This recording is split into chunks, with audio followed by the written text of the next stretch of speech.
भारत में ऐसे अनेक संत महात्माओं ने जन्म लिया जिनका संपूर्ण जीवन एक आदर्श के रूप में आज भी लोगों को धर्म की राह पर चलने की प्रेरणा देता है। आज हम आपको एक ऐसे दिव्य संत के बारे में बताने जा रहे हैं जिनकी हिंदू जीवन पद्धति को वैश्विक स्तर पर पहचान दिलाने में अहम भूमिका रही है। हिंदू धार्मिक मान्यताओं पर नजर डाले तो उन्हें भगवान शंकर का अवतार भी माना है।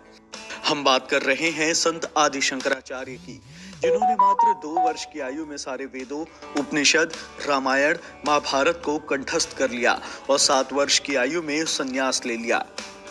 शंकराचार्य ऐसे सन्यासी थे जिन्होंने गृहस्थ जीवन त्यागने के बाद भी अपनी मां का अंतिम संस्कार किया। हिंदू मान्यताओं के मुताबिक आदि शंकराचार्य का जन्म 778 में दक्षिण भारत के केरल में स्थित कालड़ी ग्राम में हुआ था। उन्होंने अपने गुरु से न सिर्फ शास्त्रों का ज्ञान प्राप्त किया, बल्कि कम उम्र में ही उन्होंने ब्रह्मत्व का भी अनुभव कर लिया था और काशी में रहकर उन्होंने जीवन के व्यवहारिक और आध्यात्मिक पक्ष के पीछे की सत्यता को भी जाना।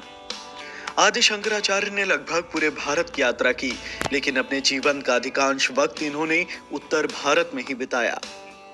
बता दें कि शंकराचार्य के माता पिता ने उनके जन्म के लिए वर्षों तक भगवान शिव की तपस्या की थी, जिसके बाद इस बालक का जन्म हुआ था।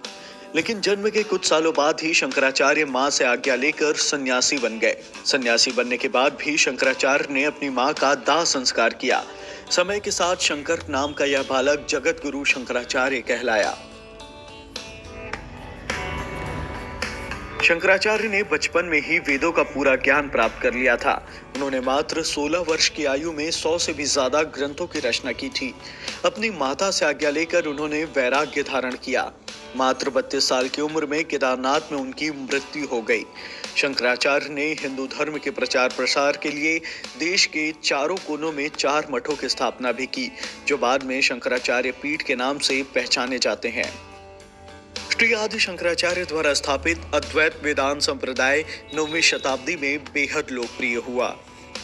श्री आदि शंकराचार्य ने प्राचीन भारतीय उपनिषदों के सिद्धांतों को फिर से एक बार जीवित करने का प्रयास ही नहीं किया, बल्कि ईश्वर के स्वरूप को पूरी आत्मीयता और वास्तविकता के साथ स्वीकार किया।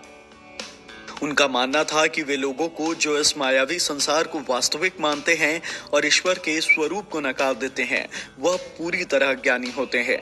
इसके बाद सन्यासी समुदाय में सुधार लाने और संपूर्ण भारत को एकता के सूत्र में पिरोने के लिए उन्होंने भारत में 4 मठ, गोवर्धन पीठ, ऋग्वेद, शारदा पीठ, यजुर्वेद, द्वारका पीठ, सामवेद और ज्योतिर्मय पीठ, अथर्ववेद की स्थापना की।